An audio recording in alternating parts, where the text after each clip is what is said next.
کہ ڈرپ لگانے سے روزہ نہیں ٹوٹتا۔ البتہ صاحب نے یہ بھی فیصلہ ہوا ہے کہ بلا ضرورت کے صرف طاقت کے لیے اگر ڈرپ لگایا جا رہا ہے اس سے روزہ مکروہ ہو جاتا ہے، یعنی روزے کی افادیت یا روزے کا اثر کم ہو جاتا ہے یا ختم ہو جاتا ہے۔ اسی طرح سے آنکھوں میں دوائی ڈالنے سے روزہ نہیں ٹوٹتا ہے، کانوں میں دوائی ڈالنے سے روزہ نہیں ٹوٹتا ہے، دانت نکالنے سے روزہ نہیں ٹوٹتا ہے، ناک میں دوائی ڈالنے سے روزہ ٹوٹ جاتا ہے۔ لیکن اگر ناک میں صرف ٹیوب لگایا گیا اور وہ حلق سے نیچے ظاہر ہے وہ نہیں اترے گا تو اس سے روزے پر کوئی اثر نہیں پڑے گا۔ دانت نکالنے سے روزہ نہیں ٹوٹتا، سرجری کرنے سے بھی روزہ نہیں ٹوٹتا، اگر کسی کو بلڈ چڑھایا گیا تو اس سے بھی روزے میں کوئی اثر نہیں پڑتا۔ خود بخود اگر الٹی آ گئی اور کتنی زیادہ الٹی کیوں نہ آ جائے اس سے روزہ نہیں ٹوٹتا، لیکن جان بوجھ کر اگر کوئی انسان الٹی کرتا ہے تو اس سے روزہ ٹوٹ جاتا ہے، اور یہ حدیث میں موجود ہے۔ بس ایک مسئلہ اور ہے، وہ بہت اہم ہے اور اس سلسلے میں بڑی کوتاہیاں پائی جاتی ہیں، کاش وہ کوتاہی کس طرح سے دور ہو جائے، تو گمبھیر مسئلہ ہے، اور وہ یہ ہے کہ خواتین کو پریگننسی میں اور فیڈنگ کے زمانے میں، یعنی جب وہ حالت حمل میں ہوگی تب اور جب وہ بچے کو دودھ پلا رہی ہوگی تب روزہ چھوڑ دینے کی اجازت ہے۔ مستورات جنگیز بگ حساب آسان اور جنگیز بچہ سائز دودھ دیوان، اس پورے پیریڈ میں اس کو روزہ چھوڑنے کی اجازت ہے، لیکن ساتھ میں حکم یہ ہے کہ جب آپ اس سے باہر نکل جاؤ گے تو آپ کو یہ روزہ رکھنا پڑے گا۔ اب ایک خاتون کو اس سال رمضان میں پریگننسی تھی، روزہ نہیں رکھا، اگلے سال اس کو بچے کو دودھ پلانا ہے، روزہ نہیں رکھا، اس سے اگلے سال پھر بچے کو دودھ پلا رہی تو روزہ نہیں رکھا، تو 3 رمضان ہو گئے، چوتھے سال پھر حمل آ گیا تو پھر کنسیو ہو گیا، پھر حمل شروع ہو گیا تو 1 رمضان اور، تو ہو گئے 4 رمضان۔ اس کے بعد اگلے سال اس کو پھر روزہ، بچے کو دودھ پلا رہی ہے اور رمضان میں چھوڑ گیا، اگلے سال پھر رمضان آ گیا، پھر رمضان، تو 6 رمضان ہو گئے۔ اس کے بعد پھر اتفاق سے اگر پھر تیسرا بچہ ٹھہر گیا تو تیسرا بچہ ٹھہر گیا، پھر اسی طرح سے 3 رمضان چلے جائیں گے تو 9-10 رمضان جمع ہوں گے۔ اب یہ جو 9-10 رمضان جمع ہو گئے ان کا روزوں کا کیا ہوگا؟ تو یہاں عام طور پر نہ علماء کی اس طرف دھیان جاتا ہے، نہ امام صاحبان اس پر توجہ کر پاتے ہیں، اور عام مسلمان بھی سوچتا بھی نہیں ہے، یا سوچتا ہوگا تو وہی ذہن میں دبا کر کے، اور عورتیں کہاں پوچھیں گی۔ تو اس طرح سے یہ مسئلہ گویا بڑا اہم بن جاتا ہے کہ اگر کسی خاتون کو 3-4 بچے ہو گئے اور ان 3-4 بچوں کی پرورش کرنے میں حالت حمل اور دودھ پلانے کے زمانے میں 3-3 سال رمضان کے نکل گئے ہیں، اس کے بعد پھر 10-12 رمضان جمع ہو گئے، اب کیا ہوگا؟ اور ادھر سے روزوں کے متعلق کفارہ نہیں، روزوں کا فدیہ نہیں دے سکتے، روزہ ہی رکھنا پڑے گا۔ روزے کا فدیہ تب دے سکتے ہیں کہ جب روزہ رکھنے سے عاجز ہو جائے۔ اب وہ سمجھتے ہیں اب میں روزہ رکھ نہیں سکتی، میں روزہ رکھ ہی نہیں سکتی، چاہے وہ مرد ہو چاہے عورت ہو۔ آدمی عمر کے اس سٹیج پر پہنچ گیا کہ اب وہ روزہ نہیں رکھ سکتا اور آئندہ بھی امید نہیں ہے کہ وہ اس قابل ہوگا کہ روزہ رکھ سکے گا، تب اس کو اجازت ہے وہ فدیہ دے گا۔ مثلا ایک انسان بڑھاپے میں ہے، اس بڑھاپے میں جب وہ روزہ نہیں رکھ پائے گا تو اسلام اسے اجازت دیتا ہے کہ آپ فدیہ دے دو، 1 روزے کے بدلے میں 1 صدقہ دے دو۔ جس انسان بجرس تات ممر ووت وہ ہے کہ اس روزہ بھی ہے، اب اس انسانوں سے اجازت کہ سہ کہ اکہ روز بدلے فدیہ ادا کرے، فدیہ جو اکہ روز بدلے اکھ صدقہ دے دو، سو چاہے 60 روپیہ آئے 70 آئے 60 یا 100 یا کیا آئے۔ تو جب عمر کے خاص اس میں مردوں مرد بھی ہیں اور عورتیں بھی ہیں، تو عورت کا وہ زمانہ کہ جو اس نے حالت حمل میں گزارا اور دودھ پلانے کے زمانے میں گزارا، ان ایام میں روزہ نہیں رکھ پائی، اسلام نے اس کو اجازت دی ہے، بلکہ خود جناب رسول اکرم صلی اللہ علیہ وسلم نے صراحتاً حدیث میں اجازت دی ہے روزہ چھوڑنے کی، حاملین و مرضعین، حالت حمل اور حالت ارضاع، حالت حمل دودھ پلانے کے زمانے فیڈنگ۔ تو یہ جو روزے عورتوں کے پاس جمع ہو جاتے ہیں، اب ان کا کیا ہوگا، کیسے وہ روزہ رکھیں گی؟ اب مان کر چلے تقریباً 6 مہینے بن جائیں گے، اگر 6 رمضان ہو گئے تو 6 مہینے ہو گئے، تو 6 مہینے کیسے روزہ رکھ پائے گی وہ؟ تو حل اس کا ایک ہی ہے کہ بس وہ ارادہ جب کرے گی تو ہر سال سردیوں میں 2 مہینے 3 مہینے کا روزہ رکھے، 2 مہینے لیکن بیچ میں گیپ کرے، آج روزہ رکھا، 1-2 دن بعد پھر رکھا، 1-2 دن بعد پھر رکھا، اور اس میں اگر شوہر اس کا ہیلپ کرے گا تو اس میں اس کو مدد ملتی ہے، ہم ایک ساتھ اٹھا کریں گے، ہم ایک ساتھ سحری کھائیں گے، ہم ایک ساتھ افطار کریں گے، تو اس کے بعد اس کو ہمت آ جائے گی، وہ روزہ رکھ پائے گی۔ چنانچہ میں ایسی خواتین کو جانتا ہوں کہ جنہوں نے کہا جی ٹھیک ہے، جب ہمارے یہ روزے رکھنے ہیں تو شوہر نے مدد دی، اور جو ہی دسمبر شروع ہو گیا، دسمبر کے مہینے میں ہم روزہ رکھیں گے، جنوری میں رکھیں گے، فروری میں رکھیں گے، دن چھوٹے ہیں، سردیاں ہیں، پیاس کا مسئلہ نہیں ہے، تو اس کے بعد پھر اس طرح سے رمضان کے روزے پورے ہو جاتے ہیں ان خواتین کے جن خواتین کے روزے رمضان حالت حمل کی وجہ سے اور دودھ پلانے کی وجہ سے جمع ہو گئے. کہ میں نے کتاب میں پڑھا، کتاب میرے پاس موجود ہے، ایک شخص جو ایک بڑے ڈاکٹر، ایک بڑے ہسپتال کے مالک، اس سے پوچھا گیا کہ آپ مسلمان نہیں تھے؟ انہوں نے کہا بالکل میں مسلمان نہیں تھا. تو آپ مسلمان کیوں بنے؟ اس نے کہا مجھے رمضان نے مسلمان بنایا. اب پوچھنے والے نے پوچھا کہ رمضان نے کیسے مسلمان بنایا؟ اس ڈاکٹر نے ڈیٹیل بتائی. پہلے اس کا نام کیا تھا وہ مجھے معلوم نہیں، کتاب میں لکھا ہوا ہے مگر مجھے ذہن میں نہیں رہا. اب اس کا نام ڈاکٹر فاروق پٹیل یا ایسا ہی کچھ، پٹیل ذات رہی ہوگی، یہ بھی نہیں معلوم. آج وہ ڈاکٹر زندہ ہے، یہ وفات پا چکے ہیں. علاقے مجھے معلوم ہے کون سے علاقے کے تھے، یعنی مان لیجیے ساؤتھ انڈیا کے. ڈاکٹر فاروق صاحب سے پوچھا گیا کہ آپ مسلمان کیوں بنے؟ انہوں نے جواب میں کہا کہ رمضان نے مجھے مسلمان بنایا. پوچھا گیا کیوں؟ انہوں نے کہا میرے پاس جب پیشنٹ آتے تھے، میں ان کے ڈائیگنوزنگ کے بعد پھر ان کو جب دوائی لکھتا تھا تو پیشنٹ اچانک وقت آ گیا کہ مسلمان پیشنٹ ہم سے کہتے تھے ڈاکٹر صاحب ہمارا رمضان شروع ہو گیا، آپ جب دوائی لکھیں گے تو ہم صبح شام دوائی کھائیں گے، دن میں نہیں کھا سکتے. میں نے ان سے پوچھا کیوں؟ وہ کہتے تھے کہ ہمارا مہینہ شروع ہو گیا، اس کو کہتے ہیں رمضان، اس میں دن میں نہیں کھانا ہوتا ہے. تو میں نے ان سے پوچھا پانی؟ انہوں نے کہا نہیں پانی بھی نہیں پی سکتے. تو میں نے ان سے کہا تو پانی 12 گھنٹے نہیں پیو گے مر جاؤ گے. انہوں نے کہا جی آج تک کوئی نہیں مرا. پیاس لگے گی لیکن مرتا کوئی نہیں ہے. انہوں نے کہا نہیں پانی کے بغیر کیسے جئیں گے؟ کہنے لگا جی ہم تو ہمارے تو دین میں حکم ہے. کہنے لگا مجھے دلچسپی ہو گئی، ادھر سے وہ ڈاکٹر ہے، وہ جانتا ہوگا کہ ڈائٹنگ کے فائدے کیا ہوتے ہیں. تو کہتے ہیں مجھے دلچسپی ہوئی. جب بھی مسلمان آتے تھے وہ کہتے جی ہمارا روزہ ہوگا، دن میں دوائی نہیں کھائیں گے. اسی بیچ میں کوئی عالم بھی آ گئے. اس عالم سے میں نے پوچھا کہ آپ ہمارے یہاں آئے ہیں علاج کرنے کے لیے، یہ بتاؤ یہ رمضان کیا ہے تمہارے یہاں؟ انہوں نے کہا جی ہم مسلمان ہیں، ہمارے اللہ نے ہمیں حکم دیا ہے نماز پڑھنے کا، زکوٰۃ دینے کا، حج کرنے کا، اسی طرح روزہ رکھنے کا، اور یہ روزہ 1 مہینے رکھنا ہوتا ہے. اور سسٹم اس کا یہ ہے کہ صبح کو فلاں ٹائم پر کھانا پینا بند کرنا ہے اور شام کو انہوں نے کہا سن رائز سے 1.5 گھنٹہ پہلے آپ کھا سکتے، اس کے بعد نہیں کھا سکتے. طلوع آفتاب سے 1.5 پونے 2 گھنٹے پہلے سحری ختم ہو جاتی ہے عام طور پر. کہنے لگے میں نے اچھی طرح سے پھر میں نے اس سے پوچھا یہ روزہ ہے کیوں؟ کہنے لگے جی روزہ رکھنے سے انسان گناہوں سے بچ جاتا ہے، برے کاموں سے بچ جاتا ہے. میں نے اس سے سوال کیا پھاکا لگنے سے گناہوں سے کیسے بچے گا؟ میری سمجھ میں نہیں آتا. وہ کہتے جی قرآن میں تو یہ لکھا ہے لعلکم تتقون، تم روزہ رکھو تو متقی بنو گے. میں اسے بار بار سوال کرتا رہا کہ پھاکا لگنے سے آدمی گناہ سے کیسے بچے گا؟ گناہ کا تعلق فاقے سے کیسے ہے؟ کہنے لگے جی ہمارے دین میں تو یہی ہے. اب وہ جو میں نے کسی اور سے بھی پوچھا اس نے بھی یہی کہا کہ جی روزہ اس لیے رکھتے ہیں آدمی گناہوں سے بچتا ہے. تو میں نے کہا میں خود تجربہ کر کے دیکھوں گا.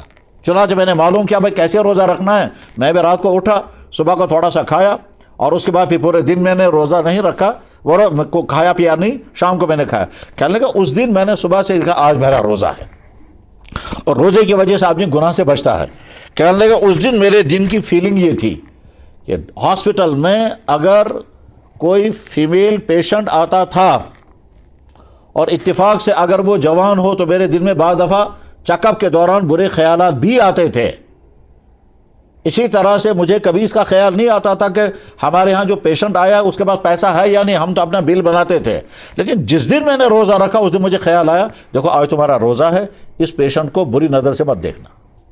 آج تمہارا روزہ ہے، دیکھو یہ جو غریب لوگ ہیں ان کو آج دوائی مفت دے دو، اور اگر کسی کے پاس پیسہ نہیں ہے تو سختی مت کرو. اور کوئی اگر غرض یہ کہ میرے دل میں خیالات بدل گئے. مجھے دل میں خیال آنے لگا کہ دیکھو آج تمہارا روزہ ہے، اپنی آنکھ سے کا غلط استعمال نہیں. کہنے لگا یہ بھی کہ جناب میرے سامنے فوٹو لٹکے ہوئے تھے عورتوں کے. کہنے لگا میں نے سوچا آج میرا روزہ ہے یہ بھی نہیں دیکھوں گا، میں نے فوٹو ہٹایا. پھر میں نے خیال آیا کہ یہ بائی دی وے ہوا ہے. 2-4 دن بعد میں نے پھر روزہ رکھا، اس دن پھر مجھے یہی فیلنگ آئی. 2-4 دن بعد پھر روزہ رکھا، مجھے اس دن پھر یہی فیلنگ آئی. تو میں سمجھ گیا کہ روزے کے اندر روزے کا کوئی کنیکشن ہے گناہوں کے ساتھ، اور اگر مجھے اچھا انسان بننا ہے تو مجھے روزہ ہمیشہ رکھنا ہوگا. لیکن روزہ رکھوں گا میں غیر مسلم بن کر کے. اب اگر میں مسلمان بن کر روزہ رکھوں گا تو پھر اس روزے کے اندر اور زیادہ پاور ہوگا. عید سے 1 دن پہلے وہ معلوم کرتے رہے، پھر کسی مولانا یا امام صاحب کے پاس گئے اور ان سے طے کر دیا، اور اگلے دن عیدگاہ میں آ کر کے اس نے کلمہ پڑھا اور وہ مسلمان ہو گیا، اور اس نے وہ اعلان کیا مجھے کسی نے اسلام کی دعوت نہیں دی، مجھے آپ کے رمضان کی وجہ سے میں نے خود طے کر دیا کہ میں مسلمان بنوں گا۔ بس یہ بنیاد ذہن میں رکھ کر کے اب دیکھیں، رمضان بہت بڑی نعمت، رمضان بہت بڑا احسان، رمضان ایک سپیشل آفر ہوتا ہے اللہ کی طرف سے کہ رمضان کا مہینہ آ رہا ہے، اس میں تمہارے اعمال کی قیمت بڑھ جائے گی، ایک فرض ادا کرو کہ 70 فرضوں کے برابر ثواب ہوگا، اور نفلوں کے ثواب فرضوں کے برابر دیا جائے گا۔ بالکل اگر کوئی کسی طرف سے اعلان ہونے لگے کہ صاحب ایک مہینے کے لیے لوہے کی قیمت بڑھا دی جاتی ہے، جس کے بعد پرانا لوہا ہوگا وہ ہم فلاں ریٹ سے نہیں بلکہ بڑھا کر کے اتنے ریٹ سے لیں گے، تو ہو سکتا ہے لوگ اپنے گھروں کے قبضے بھی توڑ کر بیچیں گے، کیونکہ کچھ دنوں کے لیے ریٹ بڑھ گیا ہے۔ بس ٹھیک اسی طرح سے رمضان میں چونکہ اعمال کا ریٹ بڑھ جاتا ہے، اس لیے بڑے شوق کے ساتھ نمبر 1 روزے رکھیں، روزے رکھنے کے بعد روزوں کو خراب ہونے سے بچائیں۔ یہ بہت بڑا مسئلہ ہے آج کے مردوں کے لیے زیادہ تر، کہ اپنے آنکھوں کا کنٹرول کریں، آنکھوں سے اپنے روزے کو برباد نہ کریں۔ دکان والے اور جاب کرنے والے غلط پیسہ کمانے سے اپنے آپ کو بچائیں تو روزہ ان کا بچے گا، ورنہ خطرہ اس بات کا ہے کہ انسان نے کھانا پینا بند کر دیا اور روزے کے اعتبار سے اس نے روزہ رکھ لیا، مگر جن چیزوں سے بچنا چاہیے تھا ان چیزوں سے نہیں بچا، اس کی آنکھ کنٹرول میں نہیں رہی، اس کی زبان وہ سب کچھ بولتی رہی جو نہیں بولنا چاہیے تھا، اس کے کان وہ سب کچھ سنتے رہے جو نہیں سننا چاہیے تھا، اس نے دکان پر بیٹھ کر وہ سب کچھ کیا جو نہیں کرنا چاہیے تھا، اس نے آفس میں بیٹھ کر وہ سب کچھ کیا جو نہیں کرنا چاہیے تھا، تو اللہ کے نبی علیہ السلام نے فرمایا کم من صائم لیس له من صیام الا الظما، کتنے روزے دار ایسے ہیں ان کو روزوں کے بعد صرف بھوک اور پیاس اور فاقہ ملتا ہے، اس کے علاوہ کچھ نہیں ملتا۔ یہ ایسے ہی ہے جیسے مان لیجئے چھاتی خراب ہو گئی، ہم نے ڈاکٹر نے بہت پاورفل اچھی دوائی دی لیکن ساتھ میں جو پرہیز بتایا تھا وہ پرہیز ہم نے کیا نہیں، آئس کریم بھی کھاتے رہے، ٹھنڈا پانی پیتے رہے اور لیموں کا پانی پیتے رہے، دہی پیتے رہے، ڈاکٹر نے یہ ساری چیزیں بین کر دی تھی، اب ادھر سے ہم دوائی کھا رہے ہیں ادھر سے یہ ساری چیزیں کھا رہے ہیں، چھاتی ٹھیک ہی نہیں ہو رہی۔ تو ہم نے ڈاکٹر سے کہا صاحب فائدہ تو ہوا ہی نہیں، کہنے لگا کیسے فائدہ ہوگا، ایک طرف سے تم بہت اچھی دوائی کھا رہے تھے لیکن دوسری طرف سے دوائی کے اثر کو ختم کرنے کے لیے تم نے بدپرہیزی کی، تو صحت کیسے ہو جائے گی؟ جناب والا میادے میں انفیکشن ہو گیا، انتڑیوں کا انفیکشن، اور ڈاکٹر نے بیان کر دیا یہ ساری چیزیں بالکل نہیں کھائیں گے، اس میں سپائسی کھانے، اس میں مرچیں، اس میں ہیوی کھانے بند کر دیے، اس نے کہا لائٹ کھانا کھاؤ، اور یہ دوائی ہم کھاتے رہے اور ادھر سے بدپرہیزی بھی کرتے رہے، فائدہ نہیں ہوگا۔ بس ٹھیک اسی طرح سے رمضان المبارک کا مہینہ صرف کھانا پینا بند کرنے کا نام نہیں ہے، اگر ہم نے کھانا پینا بند کر دیا تو روزے کا پہلا سٹپ، مگر اس کے بعد پھر جیسے پیٹ کا روزہ ہے بھوک کی برداشت کرنا، جیسے پیٹ کا روزہ ہے پانی پیاس برداشت کرنا، ایسے آنکھوں کا بھی روزہ، کانوں کا بھی روزہ، دماغ کا بھی روزہ، کمانے کا بھی روزہ، ہر چیز کا روزہ ہے۔ جب ہر چیز کو ہم کنٹرول کریں گے لعلکم تتقون تو ہمارے اندر تقوی پیدا ہوگا۔ رمضان مبارک میں انسان حلال چیز کو ایوائڈ کرتا ہے اللہ کے کہنے پر، اب وہی اللہ رمضان مبارک کے بعد کہیں گے اس چیز کو ایوائڈ کرو یہ حرام ہے، رمضان میں تم نے حلال چیز میرے کہنے سے چھوڑ دی، رمضان کے بعد اب میں اس کو حرام کر رہا ہوں، یہ ہمیشہ کے لیے حرام ہے۔ جب تم حلال چیز سے بچنے میں کامیاب ہو گئے تو حرام چیز سے بچنے میں بہت آسانی کے ساتھ کامیاب ہوں گے۔ اور جیسا رمضان گزرنا چاہیے اور اس رمضان کے جتنے فائدے ملنے چاہیے وہ سارے فائدے اللہ تعالی ہم کو عطا فرمائے۔ وآخر دعوانا الحمدللہ رب العالمین برحمتک یا ارحم۔ عورت اگر مینسز میں ہوگی روزہ نہیں رکھنا ہے، عورت کو ابھی ڈلیوری ہوئی ہے اور عورت جو ہے وہ ابھی بلیڈنگ چل رہی ہے تو روزہ نہیں رکھنا ہے جتنے دنوں تک یہ ہوگا۔ اسی طرح سے عورت حالت حمل میں ہے روزہ نہیں رکھنا ہے، رکھنا چاہے تو رکھ سکتی ہے، یہاں سے شریعت نے کنسیشن دے دی۔ اسی طرح سے عورت اگر بچے کو دودھ پلا رہی ہے تو اسلام نے روزہ، اور اگر کوئی مرد یا عورت بڑھاپے کی ایسی عمر کو پہنچ جائے اب وہ روزہ نہیں رکھ سکے گا اور آئندہ بھی نہیں رکھ پائے گا، اس کو ہر تھوڑی دیر بعد کچھ کھانے کیجئے تو اسلام اس کو روزہ بالکل ہی معاف کر دیتا ہے، اور معاف کرنے کے بعد کہا اب تم اتنا کرو ایک روزے کے بدلے میں ایک فدیہ دے دینا، اور ایک فدیہ ہے ایک صدقہ فطر کے بغیر۔ قرآن نے جب روزے کا حکم دیا تو ساتھ میں اگر تم سفر میں ہو بعد میں رکھ لینا، اگر تم بیمار ہو بعد میں رکھ لینا، چنانچہ بیماری کی وجہ سے روزے چھوڑ سکتے ہیں، لیکن بیماری میں روزہ چھوڑنے کا فیصلہ کیسے ہوگا؟ ایسا نہ ہو کہ غلط فیصلہ ہو جائے، ہم روزہ رکھ سکتے تھے اپنے آپ کو دھوکہ دیا، جناب میں بیمار ہوں میں کہاں روزہ رکھ سکتا ہوں، بیماری کا فیصلہ کیسے ہوگا؟ آپ کا خود کا تجربہ بتا رہا ہو کہ میں نے جو ہی روزہ رکھا میری بیماری بڑھ گئی، تب آپ روزہ چھوڑ دیں گے. یا آپ کا معالج، آپ کا ڈاکٹر کہتا ہے کہ میں ذمہ داری نہیں لوں گا، آپ کو روزہ چھوڑ دینا چاہیے. لیکن اس ڈاکٹر کے لیے 3 شرطیں ہیں. ہر ڈاکٹر کے کہنے پر روزہ نہیں چھوڑ سکتے. سچا پکا مضبوط مسلمان وہ پہلے دیکھتا ہے کس ڈاکٹر کے کہنے پر مجھے روزہ چھوڑنے کی اسلام میں اجازت ہے، تو اس مسلمان کو یہاں سے اسلام کہے گا جس ڈاکٹر کے اندر 3 کوالٹیز ہوں گی، 3 خوبیاں ہوں گی، وہ ڈاکٹر جب آپ کو کہے گا کہ آپ روزہ چھوڑ دیں تب آپ چھوڑیں گے. کون سی؟ نمبر 1 ڈاکٹر مسلمان ہو، نمبر 2 یہ کہ دیندار ہو، نمبر 3 کہ ماہر ہو. یہ 3 باتیں جب جمع ہو جائیں گے پھر ڈاکٹر کہے گا آپ روزہ نہیں رکھیں گے تو میں بری ہو جاؤں گا، میں کہوں گا ڈاکٹر کے کندھے پر چڑھ گیا، وہ مجھے کہہ رہا ہے فرض ادا مت کرو، اب میرے سر سے اتر جائے گا اس کے سر پر. اب اس نے مجھے ٹھیک کہا یا غلط؟ ٹھیک. ہمارے اسلام میں بہت سارے مسائل ایسے ہی ہیں جن مسائل میں اسلام کہتا ہے ڈاکٹر جب کہے گا تو کر لینا، مگر ڈاکٹر کے اندر 3 کوالٹیز ہونی چاہیے. مسلمان ہونا چاہیے، ماہر ہونا چاہیے اور دیندار ہونا بھی ضروری ہے. کیونکہ اگر وہ خود دیندار نہیں ہوگا، مسلمان ہے، تو ہو سکتا ہے حرام کا حلال کرا دے گا، حرام کا حلال کرا دے گا.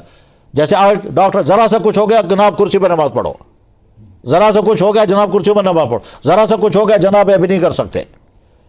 اور آلٹرنیٹو موجود ہوتا ہے، آلٹرنیٹو موجود ہے. پھر بھی مسلمان ماہر ڈاکٹر کہے گا یہ دوائی میں آپ کو استعمال کروں گا، اس میں الکوہل ہے، میں آلٹرنیٹو آپ کو دوائی دوں گا. اور جو دیندار نہیں ہوگا وہ کہے گا یہ کرو یا وہ کرو، تم سے ہی تھا، اس کے لیے تو برابر ہی ہے. تو مسلمان ماہر ڈاکٹر.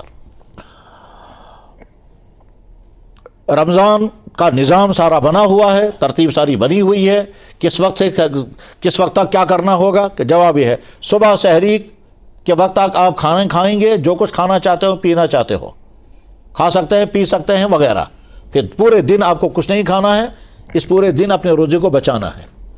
البتہ روزے کے دوران سرما استعمال کر سکتے ہیں، عطر استعمال کر سکتے ہیں، غسل کر سکتے ہیں. غسل اگر بالفرض فرض ہو گیا تو کر سکتے ہیں.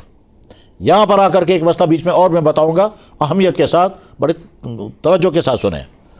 وہ میاں بیوی جن کا نکاح قریب میں ہوا ہو، جو ابھی جوانی ہی کی زندگی ہوں اور جو ابھی آپس میں بہت زیادہ اٹیچ ہوں، ان میاں بیوی کے معاملات میں کبھی کبھی رمضان میں خطرناک غلطی ہو جاتی ہے.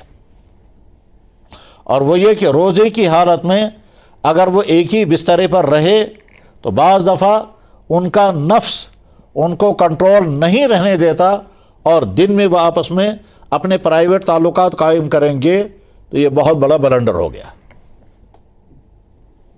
میاں بیوی اگر دن میں آپس کے پرائیویٹ تعلقات انہوں نے قائم کیے اور آخری حد تک پہنچے، جو اس کی آخری منزل ہے وہاں تک پہنچے، تو اس کے نتیجے میں کیا ہوگا؟ ایک تو یہ روزہ ٹوٹ گیا اور اس روزے کے بدلے میں ایک روزہ رکھنا پڑے گا اور ساتھ میں 60 دن کے لگاتار روزے بھی رکھنے پڑیں گے. 60 دن کا روزے کا جرمانہ رکھنا ہوگا اور اس میں کوئی کنسیشن نہیں ہے. جناب رسول اللہ صلی اللہ علیہ وسلم کی خدمت میں ایک صحابی آئے، کہنے لگا یا رسول اللہ ہلک تو، یا رسول اللہ میں برباد ہو گیا. آپ نے فرمایا ماذا وقع، کیا بات ہو گئی؟ کہا وقعت علی امراتی فی رمضان، یا رسول اللہ میں اپنی بیوی پر گر پڑا رمضان میں، یعنی پرائیویٹ تعلقات ہو گئے. آپ نے ہم علیک صوم شہرین، 2 مہینے کے روزے رکھنے پڑیں گے. اس نے کہا حضرت میں تو ایک دن کنٹرول نہیں کر پایا، تو 2 مہینے کہاں کر پاؤں گا؟ یعنی گویا ان کی حالت یہ رہی ہوگی کہ وہ ہو سکتا ہے دن میں بھی رات میں بھی کئی مرتبہ شاید اپنے تعلقات قائم کرتے ہوں گے. انسان کی قسمیں الگ الگ اللہ نے بنائی ہیں. تو نے کہا حضرت میں تو ایک دن کنٹرول نہیں کر پایا، تو 60 دن لگاتار کہاں رکھ سکوں گا؟ آپ نے فرمایا پھر ٹھیک ہے، اگر تم روزہ نہیں رکھ سکتے 2 مہینے تو تم 60 غریبوں کو کھانا کھلاؤ. علیک اطعام 60 مسکینا، 60 غریبوں کو کھانا کھلاؤ. انہوں نے کہا حضرت غریبوں کو کھلانا ہے؟ آپ نے فرمایا ہاں. کہا مدینہ شہر میں مجھ سے بڑا غریبی کوئی نہیں ہے اور میرے پاس ہے ہی نہیں کچھ دینے کے لیے. آپ نے فرمایا نہ تم روزہ رکھنے کو تیار ہو نہ یہ دینے کو تیار. ٹھیک چلو. اب بیٹھا ہے وہ مایوس، اب کیا کروں گا؟ اتنے میں کوئی دوسرے صحابی آگے کھجوروں کا ٹوکرا لے کر، مگر ٹوکرا وہ چھوٹا والا نہیں، بڑا والا ٹوکرا. اس کو یہاں کشمیر کے دیہاتوں میں یٹ کہتے ہیں.